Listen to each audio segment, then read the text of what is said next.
Les amis, on se retrouve pour ce débrief de l'ASM contre le FC Barcelone. Si je tousse, c'est que je suis malade de baiser. J'ai une toux de l'enfer qui vient de l'espace. Donc le cadre est bizarre encore une fois, mais on s'en fout car on a assisté à la première défaite du FC Barcelone cette saison qu'on annonçait si flamboyant, si beau à voir jouer. Moi, j'ai vu, il me semble, le match contre le Rayo Vallecano et le 7-0, j'ai vu que quelques pardon, que quelques actions.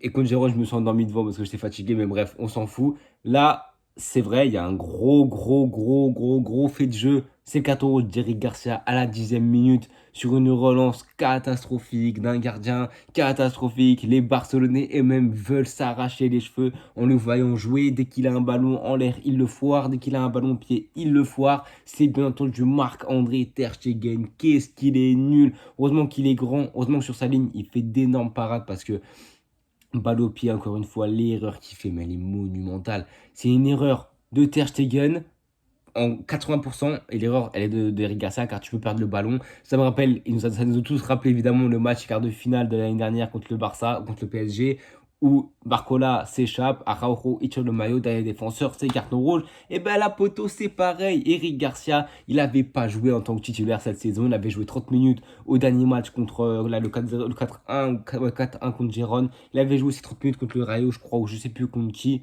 Titulaire en Ligue des Champions. Paris de Hansi Flick, Paris payant 40 minutes. Il te concède un carton rouge, un gros coup franc pardon, qui n'a rien donné, mais au final, ça te plombe tout ton match. Du coup, il n'y a pas eu de changement tactique. Enfin, évidemment, c'est passé du coup. Ce que je veux dire, pas de remplacement. 4-4-1, comme ça au moins. Lewandowski seul, Pedri, Casado au milieu de terrain. Essayer d'avec Rafinha et Lamine Yamal s'aligner pour essayer de garder une ligne de 4 milieu assez hétéroclite, assez homogène, mais au final, ça n'a pas marché car entre les lignes et en fait, Monaco il y a le carton rouge, certes, qui tire une énorme balle dans le pied. En plus, c'est très tôt, donc ils ont joué quasiment, le FC Barcelone a joué quasiment 80-85 minutes à 10 contre 11. Mais faut aussi avouer que le travail monégasque ce soir, offensivement, au milieu de terrain et défensivement, il a été magnifique. Les hommes d'Harry Hutter, il me semble. Ouais, bref, tu m'as compris. Ils ont très bien négocié cette rencontre. Ils sont rentrés avec les bonnes intentions. Et franchement, ils se sortent de ce match avec une victoire, mais avec peut-être des regrets, entre guillemets, si victoire il n'y aurait pas eu, parce que des occasions, ils en ont eu énormément. Ils ont fini ce match, je crois, avec 10 frappes cadrées. Pour seulement 2 buts, certes, c'est des frappes qui, voilà, ne sont pas. Il n'y a pas eu de grosses occasions intérieures surface où tu rates un face-à-face énorme. C'est vraiment des frappes ou des frappes extérieures, ou certaines qui sont déviées. Ter Stegen qui fait aussi quelques parades parce que, bon, il faut bien qu'il serve à quelque chose dans les cages. Mais sinon, victoire de l'ASM. Évidemment, moi, je suis très content. En plus, content parce que j'ai vu l'ASM qui a très bien joué. J'ai vu un Barça qui, honnêtement, défensivement, tu voyais pas qu'ils étaient à 10. Non, pardon, offensivement tu. En fait, ce 10, enfin, ce carton rouge est bizarre car défensivement, ils ont su rester solides, mais au milieu de terrain, évidemment, quand on avait Eric Garcia qui était le milieu de terrain, même si c'est un défenseur pur, ben, t'as un trou. Du coup, bah, dans les espaces, les Monégasques, ils se sont régalés. Consigne, je pense, d'Harry Hutter, de à chaque fois, les Monégasques, pourtant, sont passés. Il y avait Ben Seguir, il y avait Akliou sur les côtés, mais ils aimaient bien aussi passer à l'intérieur, dans l'entonnoir du FC Barcelone. Je pense que c'était une consigne, honnêtement, de mettre beaucoup de monde dans l'axe, sachant que du coup, il y avait un joueur de moins côté FC Barcelone. Peut-être que je me trompe et que ce n'était pas une idée d'Harry Hutter, mais ça me paraît quand même bizarre de ne pas assez exploiter cette largeur alors que tu sais que tu étires les défenseurs, tu sais que ça va pas forcément te suivre parce que milieu de terrain, si Pedri ou Casado suivent, eh bien, ça sera du 1 pour 1 au milieu de terrain. Tu aurais un Camara ou du coup un Golovin qui est rentré, ou tu aurais un Denis Zakaria, ou tu aurais un Minamino en décrochement. Donc ouais, peut-être c'était une consigne. En tout cas, franchement, Magnès Akliouche, mais je le dis, mais quel joueur, 22 ans, c'est pas, je le découvre pas ce soir, mais putain, mais quel joueur, mais franchement, mais au-delà de son but, hein, tout là, mais franchement, la lucidité qu'il a gardée tout le long du match, il a réussi à tenir une top performance, mais tout le long du match, évidemment. Dernière quart d'heure, il a commencé à un peu à être moussé, ce qui est logique, il a 22 ans. Et franchement, il a été très bon aujourd'hui. Il marque en plus en solo. Et évidemment, le FC Barcelone ne sort pas sur lui. Il arrive en solo à se créer l'action, il me semble. Je crois qu'il croise pied gauche, il ferme son pied gauche. Et il marque à, je crois, c'est 16e minute. C'est 6 à 7 minutes après le carton rouge. Et franchement, malgré sa Cliouche, déjà ce but, il récompense son bon match. Mais Akliouche en fait, c'est même pas Akliouche, c'est même pas Mbolo. J'ai envie surtout de récompenser l'effectif entier de la SM qui a été solide du début à la fin. Mais il faut aussi parler des défenseurs parce qu'à un moment donné, il y a le carton rouge d'Eric Garcia. Le but de Moïse Akliouche, il n'est même pas encore mis. Et je crois que 2 minutes après le carton rouge d'Eric Garcia, grosse action pour le Barça. Rafinha qui part en 1 contre 1. Et je crois que c'est Wilfried Singo, ou c'est Salissou. Un retour, mais salvateur, mais il a détruit, mais dans l'art, franchement, non, franchement, c'était trop trop beau défensivement Monaco. Ils ont très peu subi. Même Lamine Yamal, bon, on le sait, Lamine Yamal, c'est un joueur qui est extraordinaire, qui est, franchement, là, l'état de forme qu'il est en train d'avoir, c'est un des meilleurs joueurs du monde pour l'instant. Seulement à 17 ans, est-ce qu'on se rend compte? Évidemment que l'état de forme, mais déjà, son euro, son début de saison, s'il continue comme ça, franchement, ça va être extraordinaire, j'ai même pas de mots. Et là, encore une fois, dans un Barça en perdition, à 10 contre 11, sans grandes idées, comme l'année dernière, t'as un Lamine Yamal, tu sais que tu lui passes le ballon, il va te trouver un truc, un dribble, une passe. Il a fait deux, trois belles passes en profondeur pour des Rafinha et Lewandowski. Ça n'a pas donné grand-chose, aussi grâce à la bonne défense de Monégasque.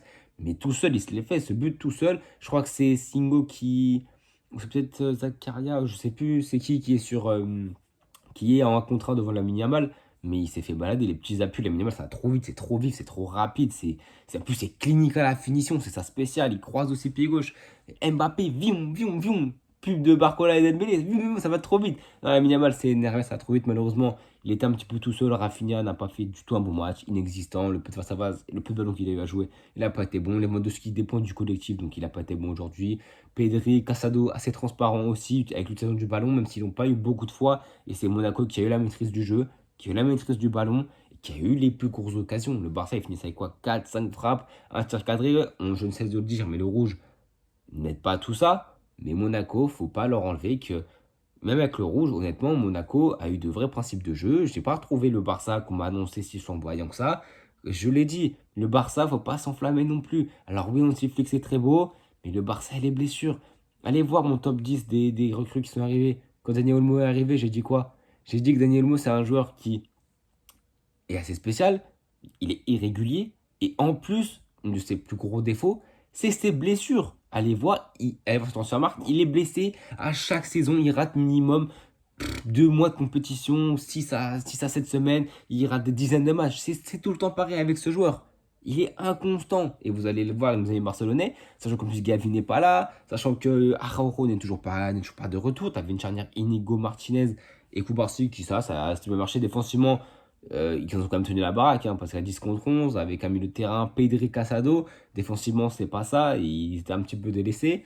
Et Pedri Casado, balle au pied, évidemment, comme je dis, ils n'avaient pas beaucoup de ballons, du coup, pas beaucoup d'occasions créées.